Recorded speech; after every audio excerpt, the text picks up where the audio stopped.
रामगढ़ का लुकैया टांड एक बार फिर इतिहास का गवाह बनने जा रहा है। झारखंड आंदोलन की पहचान और करोड़ों लोगों के लिए दिशोम गुरु के नाम से मशहूर शिबू सोरेन की पहली पुण्यतिथि पर यहां श्रद्धा, सम्मान और विरासत का एक बहुत बड़ा आयोजन होने वाला है। मुख्यमंत्री हेमंत सोरेन शहीद स्मारक परिसर पहुंचकर अपने पिता और झारखंड आंदोलन के सबसे बड़े नेताओं में से एक शिबू सोरेन की 14 फीट ऊंची प्रतिमा का अनावरण करेंगे और इसी कार्यक्रम को लेकर पूरे इलाके में तैयारियां अंतिम चरण में हैं और झारखंड मुक्ति मोर्चा के कार्यकर्ताओं के साथ साथ हजारों समर्थकों के पहुंचने की उम्मीद भी जताई जा रही है।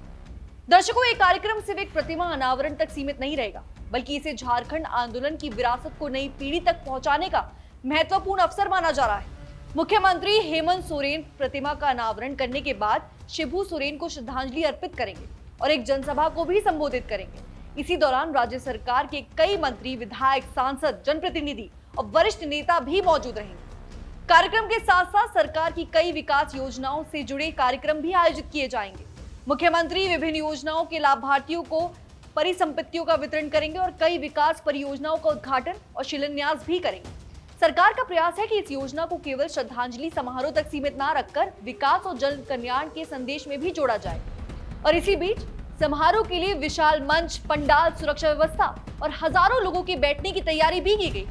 प्रशासन और पार्टी संगठन पिछले कई दिनों से कार्यक्रम की तैयारियों में जुटे हुए हैं। आयोजन स्थल को झारखंड आंदोलन और दिशोम गुरु के जीवन से जुड़े प्रतीकों से सजाया गया है। बड़ी संख्या में लोगों के पहुंचने की संभावना को देखते हुए यातायात और सुरक्षा के विशेष इंतजाम भी किए गए।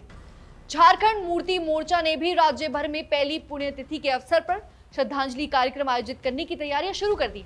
पार्टी नेताओं का कहना है कि दिशोम गुरु का संघर्ष केवल झारखंड राज्य के निर्माण तक सीमित नहीं था, बल्कि उन्होंने जल, जंगल और जमीन के अधिकार, आदिवासियों की पहचान और सामाजिक न्याय के लिए आजीवन लड़ाई लड़ी और ऐसे में उनकी प्रतिमा आने वाली पीढ़ियों को उनके संघर्ष और विचारों की याद भी दिलाती रही। और इसी के साथ ही राजनीतिक दृष्टि से भी इस कार्यक्रम को काफी महत्वपूर्ण माना जा रहा है। पहली बार शिबू सोरेन की पुण्यतिथि पर इतने बड़े स्तर का आयोजन किया जा रहा है, जिसमें सरकार और संगठन दोनों की सक्रिय भागीदारी दिखाई देने लगी। माना जा रहा है कि मुख्यमंत्री हेमंत सोरेन अपने संबोधन में गुरुजी के अधूरे सपने को पूरा करने और झारखंड के विकास और आदिवासी समाज के अधिकारों को लेकर सरकार की प्रतिबद्धता दोहराएंगे। वहीं कुल मिलाकर रामगढ़ का लुकैया टांड आज केवल एक कार्यक्रम का केंद्र नहीं होगा, बल्कि झारखंड आंदोलन की विरासत, दिशोम गुरु शिबू सोरेन के संघर्ष और इनके विचारों को याद करने का एक बहुत ऐतिहासिक अवसर भी बनेगा, जहां मुख्यमंत्री हेमंत सोरेन 14 फीट ऊंची प्रतिमा का अनावरण कर उन्हें श्रद्धांजलि अर्पित करेंगे। दर्शकों, इसको लेकर आपकी क्या राय है हमें कमेंट सेक्शन में जरूर बताइएगा। तब तक के लिए बने रहिए हमारे साथ, देखते रहिए DNP इंडिया।